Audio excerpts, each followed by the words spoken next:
5 نمونه از عجایب جهان را که تاکنون ندیدید. 1. پاموکل ترکیه. به زبان ترکی این نام یعنی قلعه پنبه‌ای و به آسانی میتوان فهمید که چرا چنین نامی به آن اطلاق شده است. همچنین این شگفتی طبیعی قسمتی از سایت شهر هایراپولیس در سوریه است و در طی قرنها این دو به دلیل نزدیکی یکی شدند. در واقع برخی از مقبره‌های قدیمی در قبرستان شهر بخشی از منظره را تشکیل می‌دهد. این سایت دارای سنگ‌های تراورتن و چشمه‌های آب گرم است. سنگ‌های تراورتن ظاهری متحدالمرکز دارند و با رنگ سفید حریرگونه جلوه‌ای روحانی خلق کردند. چشمه‌های آب گرم در دهانه‌ها دارای رسوبات کربنات کلسیم هستند که موجب تشکیل سازه‌های خارق‌العاده با ظاهری ارگانیک شدند. 2. برج یخی کوه ارابس. قطب جنوب.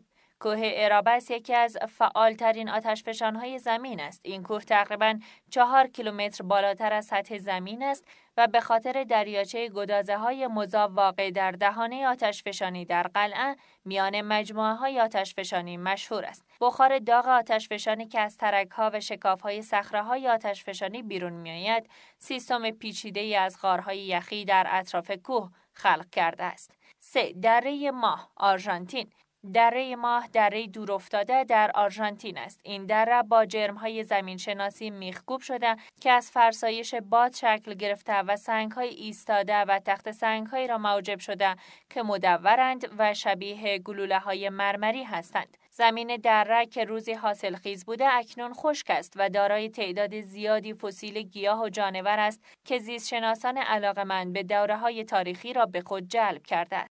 دانجیا لندفورم در چین. این پدیده بی‌نظیر زمینشناسی که معروف به دانجیا لندفورم است، از برخی مناطق در چین قابل رویت است، مانند ژانگی در استان جانسو. دانجیا که یعنی ابر سرخ بخشی از زمین است که از سنگ‌های ماسه‌ای قرمز رنگ تشکیل شده که طی زمان به کوه‌ها و صخره‌های عجیب مبدل شدند. 5. چشمه سحرآمیز در پارک ملی جاپانتا دیامانتینا در برزیل.